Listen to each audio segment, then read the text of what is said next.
Okay, well, welcome back to the Valley Wellness Podcast, sponsored by the Valley Hormone Wellness Clinic. Today I'm here with Jen Krebs and Tenille Cloward. I'm Sean Haskett, and we are going to have a discussion about supplements and just hopefully talk about a few things that we have learned and can be beneficial for your health. So let's get it started. First of all, what are supplements, and do I need a prescription for them? Definitely not. Supplements are very accessible. These possibly too accessible. Possibly. And we'll talk about that. Yes. Yeah. So I think supplements are just that. They are a supplement. They do not replace lifestyle habits. They do not replace adequate nutrition. We use supplements to replace deficiencies. And there are a lot of deficiencies that are just really common that are really difficult to get from a food supply, even if you're eating whole foods and you shop at a farmer's market all the time and you exercise regularly. Given our modern lifestyle, there are certain nutritional deficiencies that are just really difficult to compensate for without the adding of supplements to our daily routines. They are available over the counter in various qualities and forms. There are also prescription strength doses of a lot of these supplements, like iron, vitamin D, B12, but those would be for really specific situations.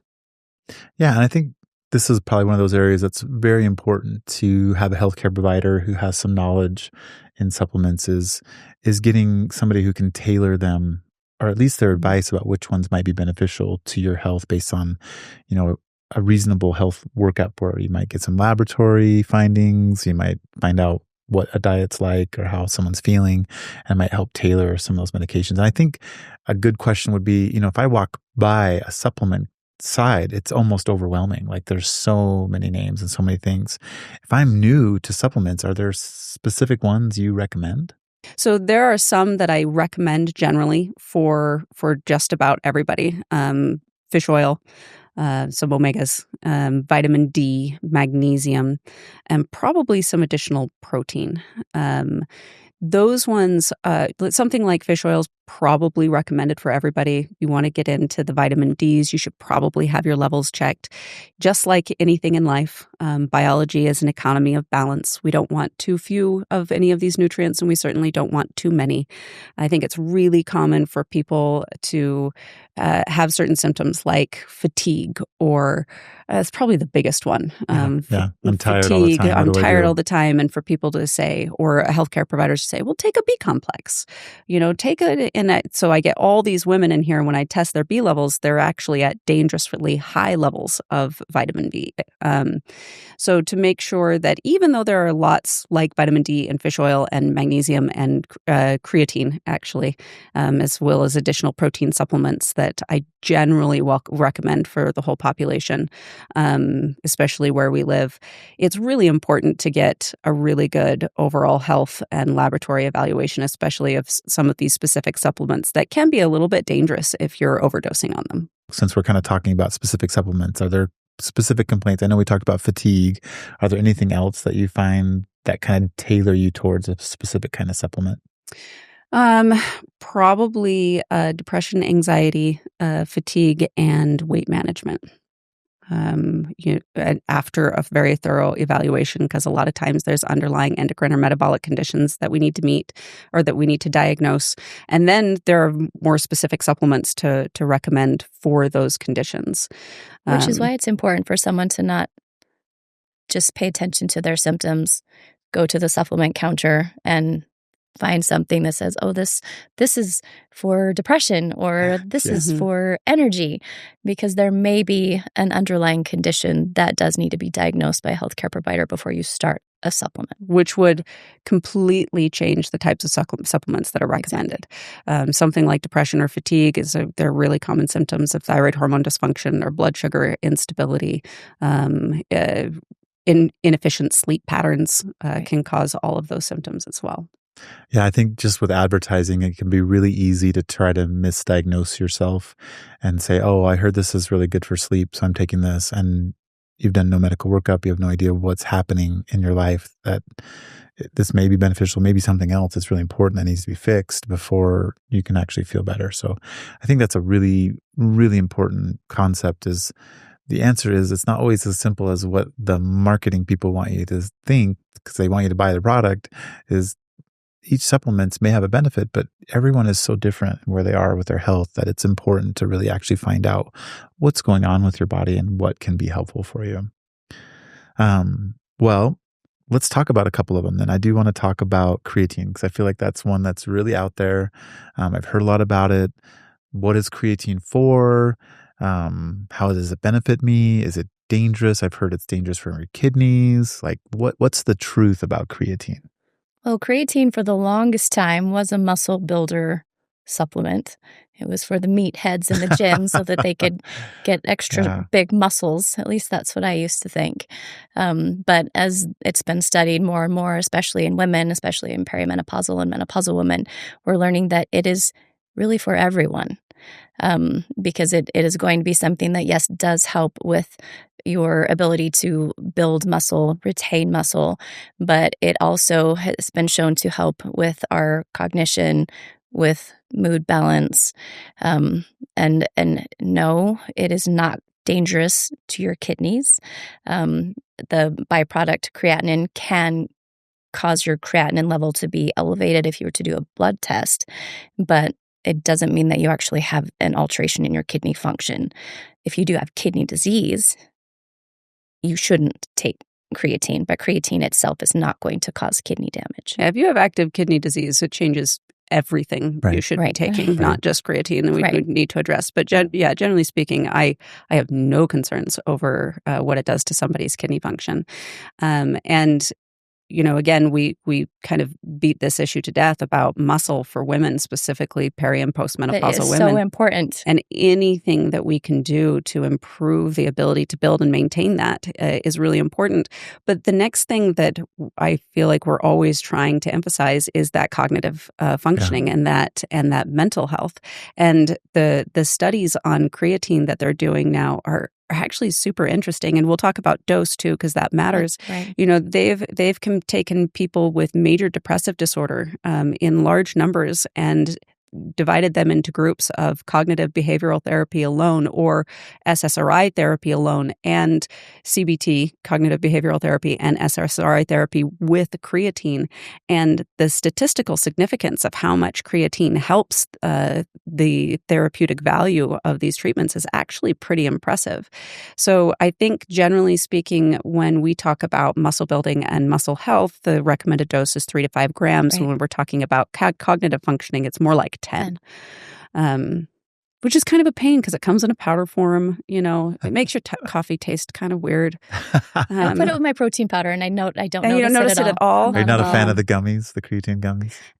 I've got bad news. Supplements of any kind in gummy form are just not very well absorbed. Not absorbable. Yeah. That's the problem. There are some women, though, that will complain of upset stomach when they take the 5 grams of the creatine, but there are different ways that it can be made. And if it's made, is it acid wash? Then that is more likely to upset the stomach, and so you just go to the water. Yeah, and it's not a side effect that most of my patients complain about. Maybe they're just not too complain about it. Not many of them maybe just aren't attributing it to that. Creatine monohydrate is really easy to produce. The technology isn't, so it's not one that I'm like, you really need to get a quality supplement. But if it upsets your stomach, then you might. And sometimes you can just alter the dose. If you're spread it out 5, maybe drop down to 3. Lower, for sure. Yeah. But you should be getting at least 3 grams. Yeah. I mix it in protein shakes. I mix it with apple juice. I mix it just plain water. It doesn't really have much of a flavor, so it's pretty easy. Yeah. Now that I'm doing protein coffee, you don't notice it as much. It's not ruining the flavor of your protein coffee. There's a lot that goes into that. What are some of the dangers in supplements? Are there specific ones you recommend avoiding, or are there things that you're like, oh my gosh, be careful with this particular supplement? I mean, I can touch on that a little bit, just because there have been large studies done on supplements, vitamin supplements and herbal preparations that show that many of them that are widely available on the market contain vastly different quantities of what they claim to contain, Yeah. or exactly none of the herbal products that they claim to contain. Yes. So it is possible that you're buying a cheap supplement that is not created in a form that's very absorbable or contains much less or worse, much more than they claim to contain. There's a lot of byproducts in there that could potentially be toxic. So are you going to hurt yourself? Probably not. There are some supplements that are going to maybe interact with certain medications. Yeah. So that is something to consider. And again, another reason to speak with your healthcare provider before you start a new supplement. One of the biggest ones is St. John's Mm-hmm. wort, because it can actually decrease the efficacy of your birth control. Right. And interfere with other antipsychotics and things like that. Right. But there are really good resources out there to get higher quality supplements. Consumer Lab publishes reports on third-party tested reports on the quality, the content of different supplements. NSF International publishes all their data, and these are really easy resources to find, so that they've been tested. The quality of the product is there. The content is there. Because like we were saying earlier, you get too many B vitamins, that can be dangerous. That can actually cause like peripheral neuropathy. You get too much D, and it can cause problems with calcium deposition. Yeah, I'm always a little leery of the ones that are like, this is your energy supplement and this is your whatever. I'm a little more a fan of the ones that actually, this is the supplement you're taking and you know what it is that you're taking. Yeah. When I was in medical school, I actually did a research project on supplements, and it was in the 80% range. That was a while back, of that mislabel, not having the actual supplement in it. A lot of them had caffeine, Tylenol, aspirin mixed in. That arsenic. Yeah, or that one's bad. So I do think that's an important thing, is trying to find high quality brands. It's helpful if you can find a healthcare provider that has a little bit of information and knowledge around supplements to give you just a little bit of advice and steer you in the right direction. I think that's beneficial to giving you a better chance of getting something that's high quality, that's going to give you the effect that you're looking for. Speaking of which, are there any specific brands that you recommend to patients that you've found that have had a high quality that have been successful for you? I mean, we carry Pure Encapsulations and Thorne in the office because they are third-party tested. Which really is the most important thing. Yeah. Finding something that does have that third-party tested, documented on the label can make you feel pretty confident in what you're taking. Yeah, it's just like any publicly traded company has to have a third-party accountant come in and look at their books and show what they're doing is accurate. Yeah. This is a outside of their company person that's coming in to look at it. Now does pretty good with that. Nordic Naturals, Orthomolecular, generally pretty good brands. Okay, those are all excellent. Thank you. Are there specific supplements you recommend for someone that's going through menopause? Yeah, I mean, we touched on creatine. That one's pretty important.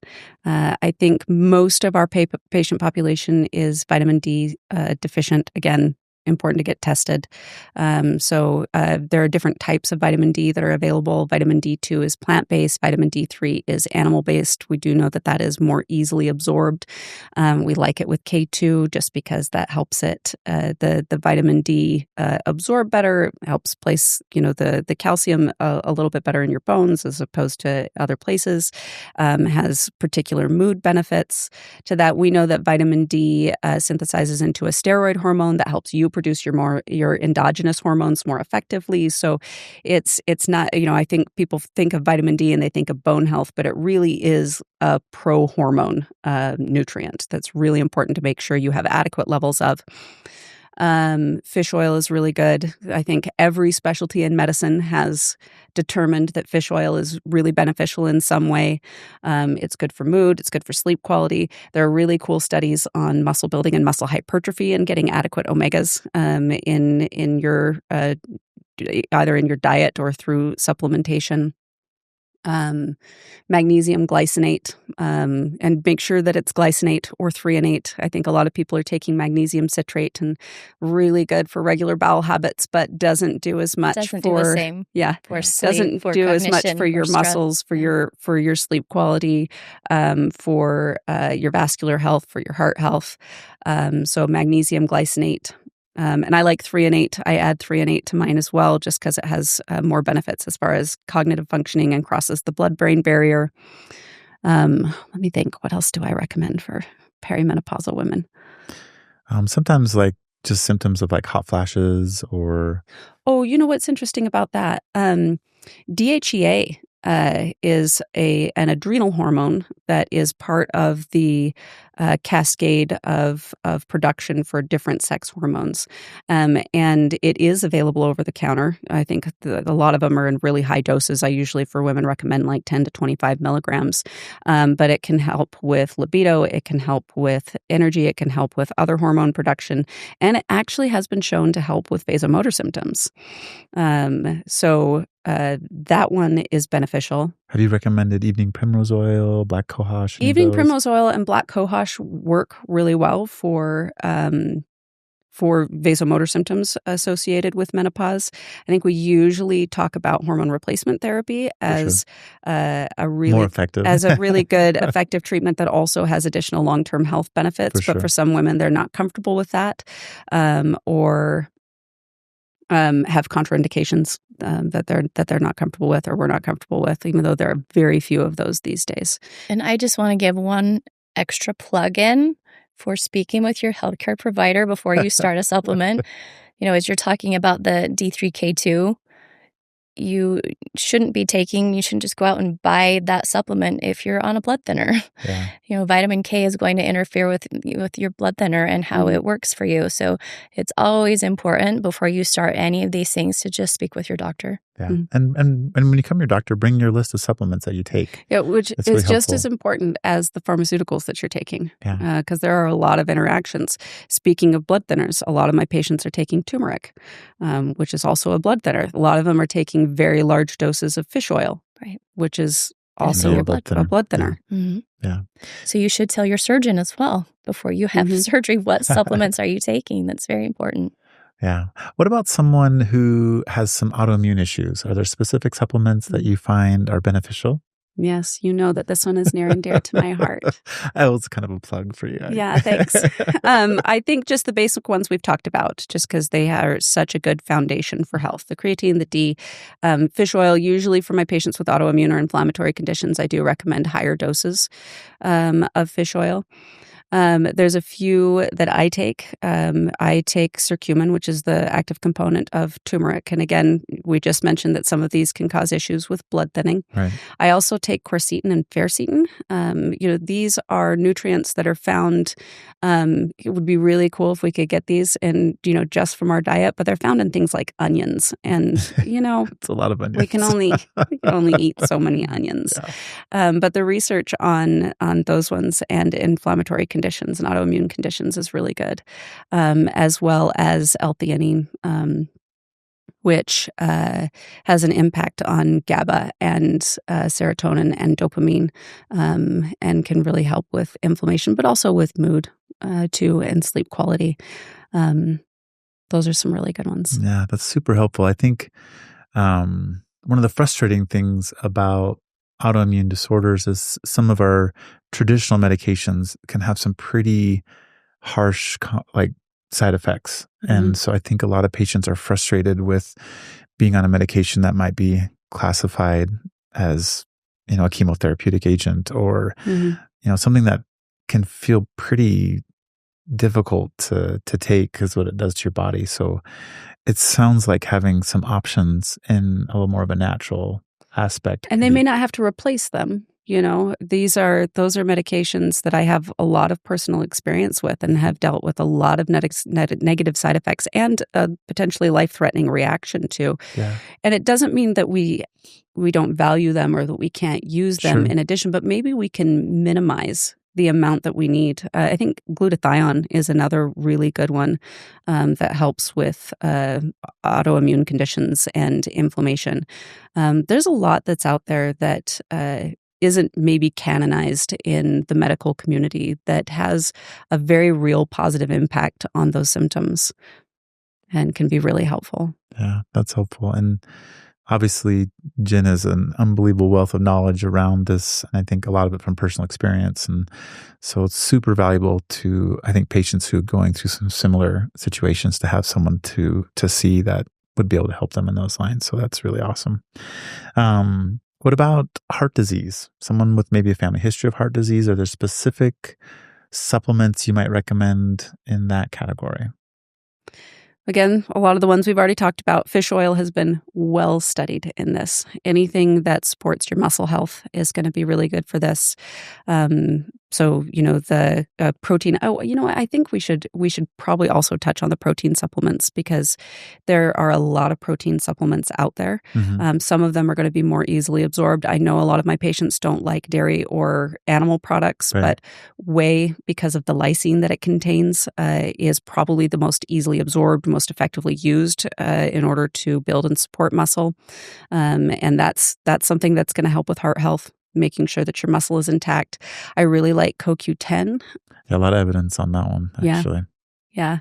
And then, anything that helps build and support your stamina for exercise and to optimize the benefits from your exercise.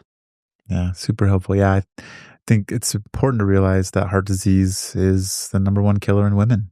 And Yeah. so, I think a lot of times we think of men with heart disease, but women very quickly jump into that almost similar category as they age into menopause of heart disease risk. And so having some supplements to help decrease that risk, or at least prolong the time until that affects you, is beneficial.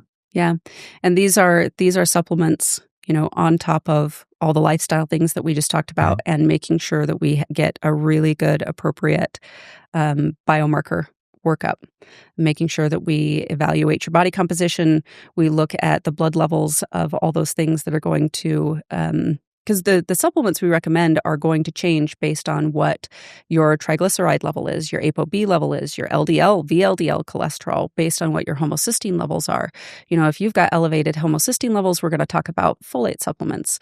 If you have a significant cardiac family cardiovascular disease risk factor, Mm-hmm. and you really struggle with insomnia, that's a huge risk factor Right. for everything that will potentially kill you, all these chronic Yeah. diseases. And there are specific supplements that we're going to recommend to improve your sleep quality that will in turn have a positive influence on your cardiac health.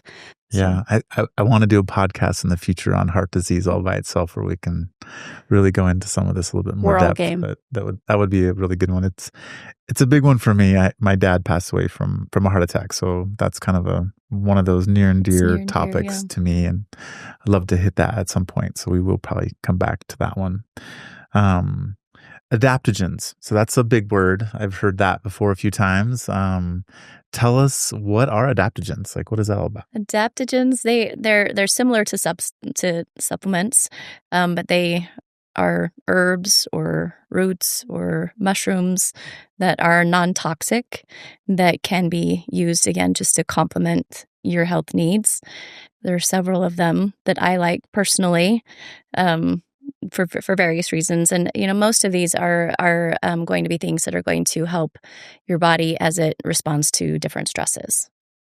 What are some that you are kind of familiar with, some of your favorite ones? I think ashwagandha is probably the most popular one that most people would be taking or find easily over the counter, and that is going to kind of help with anxiety and stress levels. I've heard of ginseng. Is that a big one? Ginseng is a big one, and that one you're going to use mostly for, I think most people find ginseng when they're looking for something for fatigue. Athletes, right? They get the little ginseng packs before a race or something, right? Right. Another one that I like, I think, Jen, you mentioned that you've tried this one as well, but I like Shishandra. Mm-hmm. Shishandra they call nature's Adderall. And it just kind of helps bring in that focus, that mental clarity. And Well, you got to be careful not to take too much of that. Yes, that is true. But I'll put a few little drops of that into my espresso, and it seems to work really well for me. Okay. Yeah.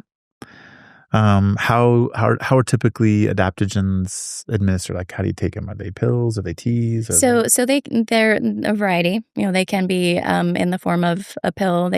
A lot of them are liquid.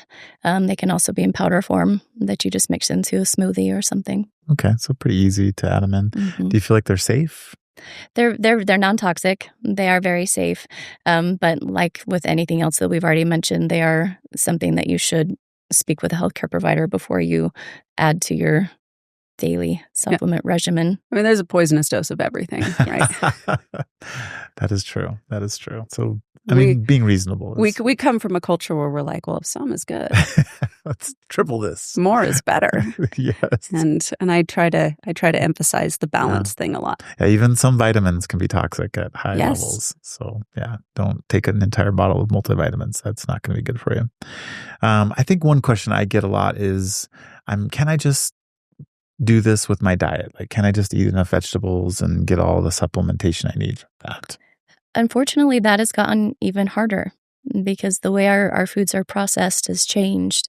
In the past, if we ate a very not like unprocessed diet where we're getting fresh fruits, fresh vegetables, we're getting good protein sources, probably wouldn't have to supplement as much as we do now. There certainly are some health conditions where it might still be beneficial, in the elderly or something.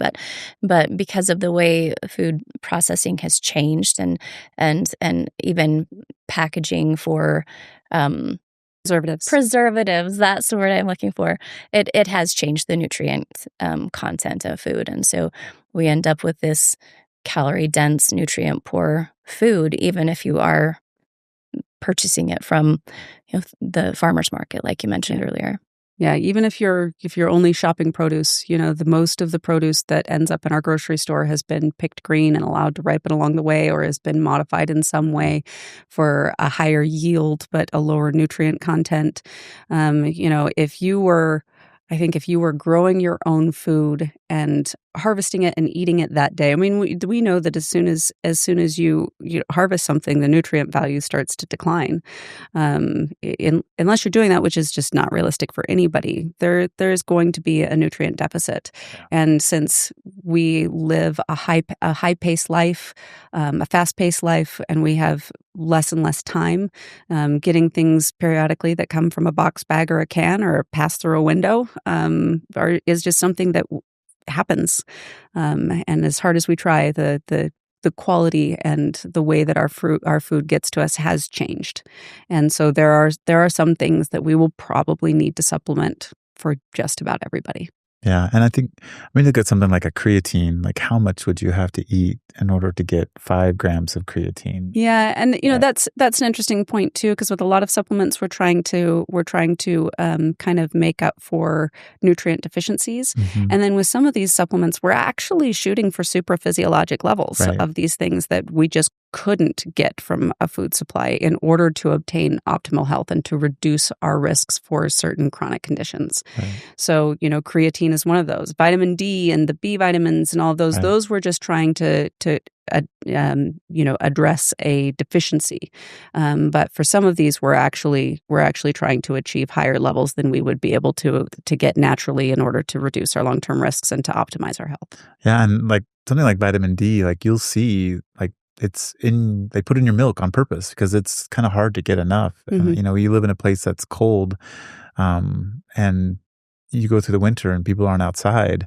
If you check a vitamin D level on everybody in about March, almost nobody seems to have a vitamin D level that's at least in the middle of the normal range. Like, I feel like I've probably checked 100 vitamin Ds and maybe 2 of them haven't been in like the 30s when I've done a lab on that. But then even when the sun does start to come out, we put our sunscreen on and that's going to affect the absorption. We don't spend nearly enough time outside. And when we do, we're too worried about skin cancer and our skin aging. And, it's...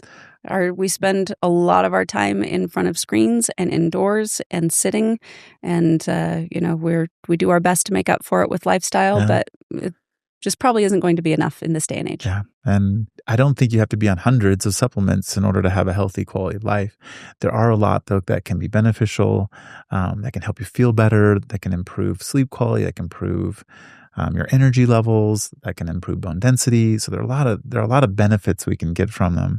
And I think if you're willing to take a little bit of time, talk to somebody who knows about it a little bit, get some information, it can be a part that really can improve your overall quality of life and longevity of what we like to say quality years, not just extending your life. We're trying to extend the quality of your life. Years. Yeah, good your years. Your lifespan and your health span. Exactly. We want those to match as much as possible. Ooh, we could do a really good one on longevity supplements. That would be fantastic. We may have to have a longevity podcast to go with our cardiovascular podcast. Okay. If you were to give like a quick bottom line about nutrition supplements to a woman that came to talk to you, what would it be? For me, bottom line is there's so many out there. First things first, you have to get an assessment, a laboratory assessment of your needs and maybe other deficiencies, hormone imbalances, things that might be affecting your health. And then you look at lifestyle, and we target lifestyle and where are your gaps and lacks there. And then we focus on what your goals are and add in supplements that are going to target those goals for you. Yeah. Talk about the 5 pillars of health. As long as those are in place, then we can add prescriptions and we can add supplements. Yeah. Nutrition, exercise, sleep, stress management, and relationships. And if we need help getting those in order, if you're not sleeping, then we'll address that. If once those are all in order, if we still have things that we need to work on, then we can add prescriptions and we can add supplements. But that foundation needs to be in place. Yeah, I think for me, I would just say, hey, there's a lot out there. Let's get you with somebody who has some knowledge around it and can work with your individual needs to tailor it in a way that's going to benefit you the most. And that's kind of where my bottom line is. It's never quite a simple answer, but the simple answer is yes. Let's go through it. Let's talk about it. Let's find out what's going on with you, get a good assessment, and then find the best answers. Which is why we're here, right? Integrated personalized medicine. Exactly. Okay. Well, thank you so much. I think that was a really good discussion today. And I appreciate you being here on the Valley Wellness podcast, sponsored by the Valley Hormone Wellness Clinic. Thanks, Jen and Tenille, for your time. And we look forward to talking with you again. It's always a pleasure. Thanks, guys.